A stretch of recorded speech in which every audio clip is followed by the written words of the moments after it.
البدع والأهواء، أهل البدع العقائدية وأهل البدع السياسية. نقول بيننا وبينكم السلف، بيننا وبينكم الكتب، كان فيقول البدع بيننا وبينكم. Bismillahirrahmanirrahim. Alhamdulillah. Wassalatu wassalamu ala Rasulillah wa ala alihi wa sahbihi wa barak. Kita meneruskan bacaan Bulughul Maram yang ditulis oleh Al-Hafidz Al-Munajjar Al-Asqalani rahimahullah ta'ala. Ya, masih di bab yang ke-8 di kitab Mutahharah. Ini bab tentang al-ghusl, ya, tentang permasalahan mandi.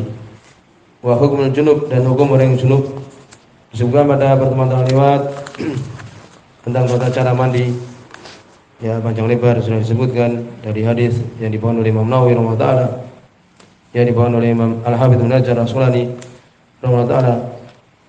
Ya, boleh kita untuk kemudian ketika mandi yang sesuai sunnah Nabi sallallahu alaihi wasallam untuk mendahulukan, ya, mencuci kaki. Jadi berwudu sampai selesai kemudian mencuci kaki. Boleh, ya, kemudian mengakhirkan mencuci kaki. Jadi berwudu sempurna kecuali kaki, kemudian kaki yang terakhir. Demikian juga untuk kemudian mencuci kemaluan dan memukulkan tangan kirinya itu ke tembok ataupun ke tanah, ya, sebagaimana hadis yang telah lewat. Dan ada juga di situ ghusl mujzi, ya, mandi yang mencukupi, walaupun mungkin tidak sesuai dengan contoh Nabi sallallahu alaihi wasallam, ya, yang penting mengenakan air itu ke semua anggota badan kita, maka itu mencukupi. Demikian juga, ya, tentang perempuan ketika dia, ya, mandi haid. Demikian juga dari junub untuk kemudian mengenakan, ya, air itu ke basyarah, semua kulit di kulit kepala dia itu. Ya, demikian. Dan masih ada lanjutan permasalahan ini. Berikutnya ini hadis nomor 13. Dan ini hadis yang ke-111 di buku ini. Wa Aisyah, dari Aisyah radhiyallahu anha. Hadis ini adalah hadis yang dhaif. Ya, disebutkan di situ ada Jasarah bintu Dajajah majhulah, ya, majhul, tidak ketahui keadaannya. Dan kebanyakan kalau rawi itu dari perempuan, sebab dhaifnya itu karena tidak diketahui keadaannya. Jarang dia itu karena hafalan dhaif, hafalan yang lemah, enggak. Biasanya itu sisi lemahnya karena tidak dikenal rawi perempuan tersebut, sehingga di sini dhaif. Imam Bukhari sendiri mengatakan indah ajaib, di sini dia itu ada sesuatu yang aneh-aneh, ya, meriwayatkan hadis-hadis yang aneh-aneh. Kalau tidak mengatakan, kalau Rasulullah berkata, Rasulullah sallallahu alaihi wasallam, ini di sini dhaif. Inilah uhillu al-masjida li haidin. Sesungguhnya aku tidak menghalalkan masjid bagi perempuan yang haid. Berarti mana perempuan yang haid tidak boleh masuk masjid. Wala junub, demikian juga seorang yang junub, baik laki-laki ataupun perempuan. Hadis ini dhaif.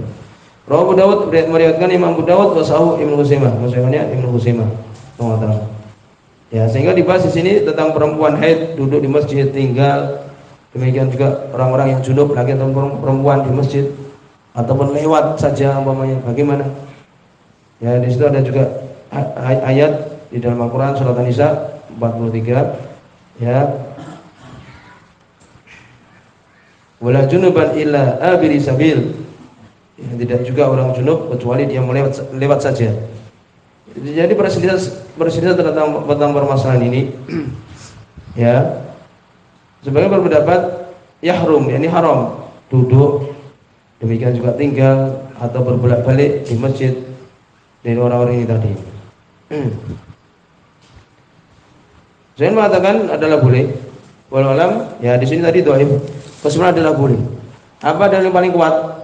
Ya, dalil paling kuat yaitu bahwa Nabi SAW beliau mengatakan, hadis yang terkenal, innal muslim la yanjus, hadis Abu Hurairah radhiyallahu anhu mutawun alaih. Sesungguhnya muslim tidaklah najis. Ketika waktu itu Abu Hurairah, ya, dalam keadaan junub, kemudian bertemu dengan Nabi, langsung beliau pergi. Kemudian ditanya oleh Nabi, kenapa engkau melakukan demikian? Kemudian disebutkan, sesungguhnya aku junub. Kemudian Nabi mengatakan, subhanallah, maha suci Allah, innal muslim la yanjus, sesungguhnya muslim bukan najis, walaupun dia junub, ya, boleh bersalaman. Ya, demikian. Ini menunjukkan bahwa muslim tidak najis walaupun dia junub ataupun haid. Jadi boleh untuk kemudian tinggal di masjid, bahkan tidur di masjid. Demikian. Demikian juga disebutkan ini dalil yang kuat juga. Masabata min naumi ashabi sufah bil masjid.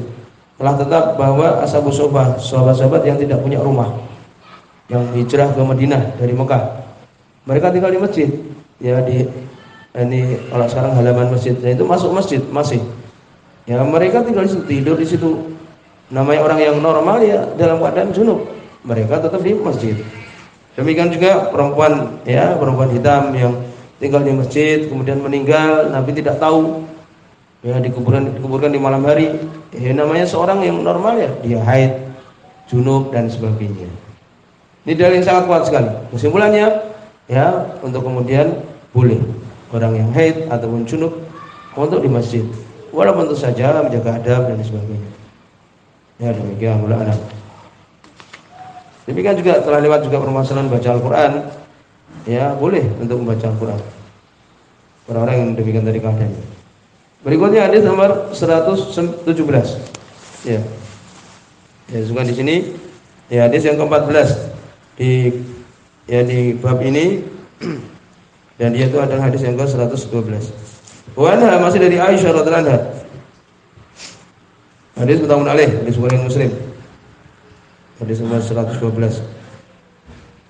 Qala beliau mengatakan, "Kuntu aqtasilu ana wa Rasulullah." Ya dari Aisyah radhiyallahu anha, beliau mengatakan, "Dulu aku mandi. Aku dan Rasulullah SAW, ini suaminya. Min ina'in wahid, dari tempat yang satu, dari ember yang satu. Takhtalifu aydina fihi minal janabah."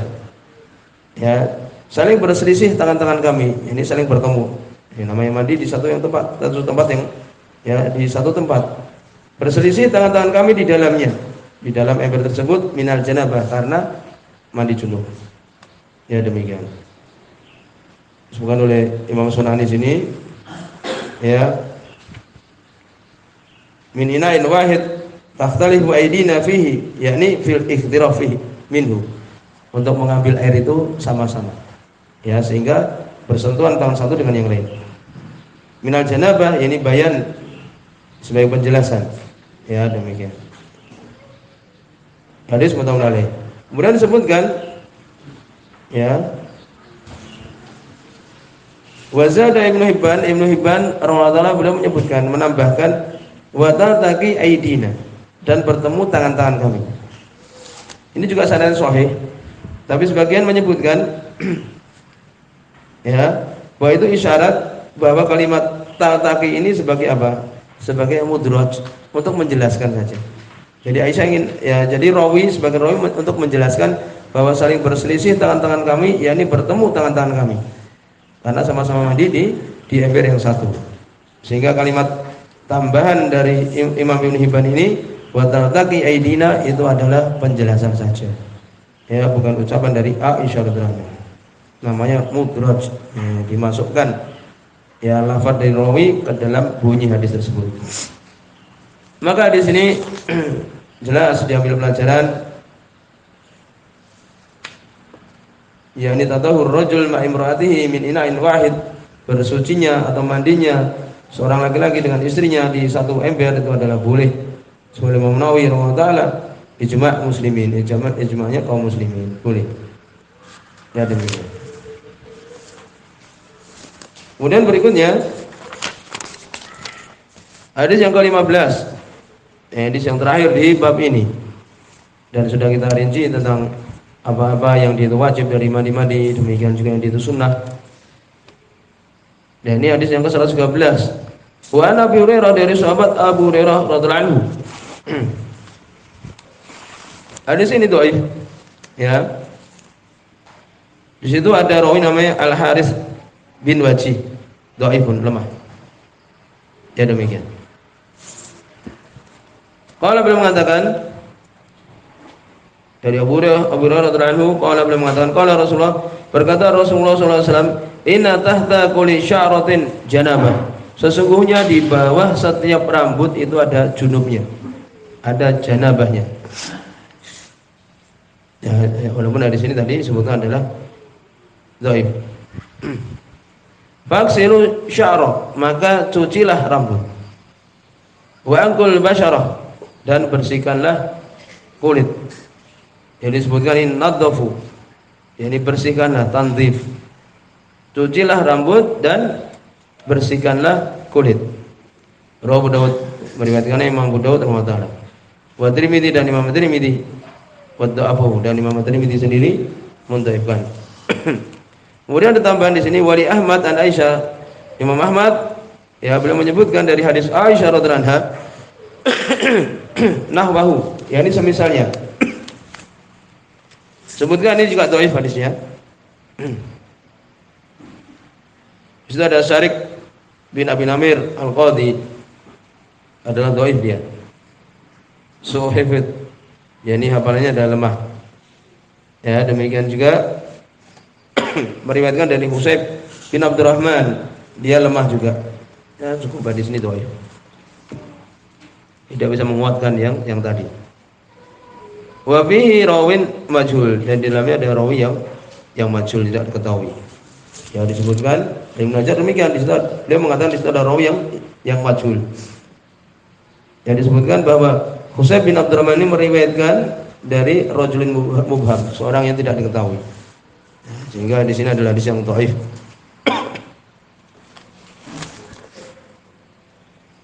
Diambil pelajaran dari hadis yang dhaif ini, ya sengaja beliau menyebutkan hadis ini dhaif. Ya, walaupun dhaif disebutkan di sini ada permasalahan, apakah wajib, ini permasalahan yang penting. Apakah wajib untuk kemudian seorang perempuan mencuci semua rambutnya? Adapun kalau kulit yang di bawah rambut itu, rambut kepala, maka wajib untuk terkena air. Sudah selesai permasalahan ini. Ya. Tapi sekarang permasalahannya, apakah dia ini wajib untuk kemudian mencuci rambutnya, apalagi rambutnya panjang?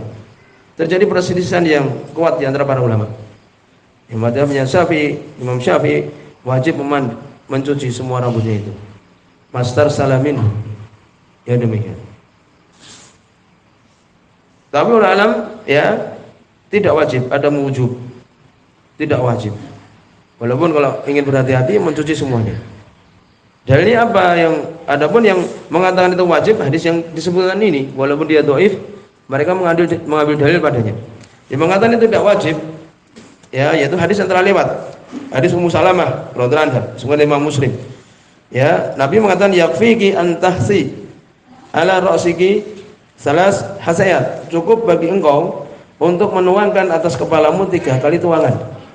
Ya, demikian. Ini menunjukkan apa? Padahal dia sudah menyebutkan Ummu Salamah bahwa rambutnya itu adalah sangat lebat, panjang. Dan demikian. Yang namanya, karena waktu itu dia bertanya pada Nabi, apakah harus aku melepas ikatanku, ya, kuciran atau ikatan itu yang ada di rambut itu, apakah aku harus melepas? Saya mengatakan la, tidak. Yang namanya rambut itu dia diikat, ya kan? La yabul asyir al-masydud. Ini tidak mungkin rambut yang itu diikat itu kemudian air digunakan untuk mandi itu masuk di dalam sela-selanya. Ya, demikian. Ini dalilnya kuat. Ya. Secara umum kan itu. Kalau wajib untuk kemudian dibasahi, Nabi akan la wajib naqduhu. Ini saya wajib untuk melepaskan ikatan tersebut. Ya, ini. Jadi dari demikian sebagian ulama, dan insya Allah itu adalah yang rajih, ya tidak mewajibkan untuk kemudian semua rambutnya terkena air mandi ketika dia mandi. Ya, demikian juga ulama menyebutkan bahwa perempuan kalau harus seperti itu, apalagi rambutnya adalah panjang, ya, dan dia sering mandi junub kan, menjadi berat bagi dia seperti itu. Ya, walaupun memang lebih afdalnya sebagian ulama menyebutkan untuk membasahi semua rambutnya. Tapi hadis Ummu Salamah tadi jelas Nabi tidak mengatakan iya. Ya, Nabi mengatakan apa? Jadi tidak perlu untuk melepaskan ikatan tersebut. Ya, demikian. Karena memang itu adalah suatu masyaqqah, suatu yang berat. Kalau kemudian harus membasahi semua dari rambutnya. Tapi kalau mampu lebih afdal keluar dari permasalahan ini, dari khilaf seperti ini. Ya, demikian. Kemudian juga disebutkan dari perkara-perkara yang wajib, yaitu mandi haid, demikian juga nifas, Bagi perempuan ajma'al ulama ala wujubil ghusl bisababil haid. Sebagai Imam Nawawi wajib ya untuk mandi karena sebab haid ataupun nifas. Ya, dan itu ijma' para ulama. Nah, demikian juga Ibnu Munzir menyebutkan, demikian juga yang lainnya. Ya itu. Kemudian disebutkan bagaimana kalau nifas, yakni perempuan yang dia itu melahirkan karena operasi cesar umpamanya. Ya. Yani uriyat wiladah minad dam. Dia melahirkan tidak keluar darah sama sekali karena operasi. Tidak keluar darah dia. Fal alaiha ghusl, apakah dia wajib mandi nifas? Tidak, dia tidak keluar darah. Ya katanya orang yang dia itu dioperasi perutnya itu kan lebih ringan katanya itu. Ya, jadi dia dengan dibelah itu keluar bayinya. Ya seperti ini tidak keluar darah haid sama sekali. Ya tidak perlu mandi karena dia tidak ada ya tidak keluar darah nifas, tidak ada nifas. Jadi langsung sholat, tidak perlu mandi, langsung sholat. Kecuali kalau dia keluar darah dari darah nifas, maka wajib dia untuk mandi nifas. Ya demikian. Kemudian juga bagaimana perempuan haid? Perempuan haid juga junub. Haid itu kan 7 hari 6 hari. Kemudian dia junub juga. Apakah dia wajib mandi junub? Kesimpulannya tidak. Ya nal ghusl la yufid syai'an minal ahkam. Karena mandinya dia karena junub itu setiap hari dia junub umpamanya. Tidak ada manfaatnya karena dia haid, kan demikian. Ini demikian disebutkan. Orang buta, orang majnun, gila atau orang yang pingsan, apakah dia wajib mandi ketika dia itu bangun ya sadar? Tidak, karena dia tidak terbebani syariat. Kemudian juga seorang yang junub apabila ingin makan, apakah disunahkan dia berwudu? Sebagaimana dalam hadis Aisyah radhiyallahu anha, ini penting bisa ditulis, hadis Sahih Imam Muslim, hadis Aisyah radhiyallahu anha, karena Rasulullah sallallahu alaihi wasallam idza kana junuban, kalau beliau junub fa arada ya'kul, dan beliau ingin untuk makan, au yanam atau ingin tidur, tawadda wudu'ahu li shalah, beliau wudu salat. Wudu dulu baru makan. Ini afdolnya. Walaupun telah lewat ya orang yang junub atau basah ya boleh langsung tidur. Tapi afdolnya ingin makan wudu dulu. Demikian juga mandi Id ya. Tidak ada dalil yang mengatakan Nabi mewajibkan. Yang ada perbuatan Abdullah bin Umar radhiyallahu anhu bahwa beliau ya berangkat melakukan salat Id dalam keadaan mandi.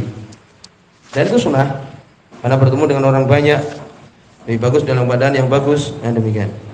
Ya sedami unas, berkumpul manusia padanya. Kemudian juga masuk Mekah. Sebutkan dalam Sahih Bukhari dan Sahih Muslim dari hadis Abdullah bin Umar radhiyallahu anhu ya, anaukan aliyat Makkah hatta yabit bi tua. Ya, bahwa beliau tidaklah masuk Mekah kecuali tidur di bidi tua. Di tua. Kemudian pagi harinya beliau mandi. Masuk Mekah di siang hari. Dan Nabi melakukannya demikian. Ini sunnah. Masuk Mekah untuk mandi dulu. Ya itu. Ya, insyaallah di sini selesai pembahasan kita tentang mandi. Yang akan masuk tayamum sampai di sini. Sudah ini anta.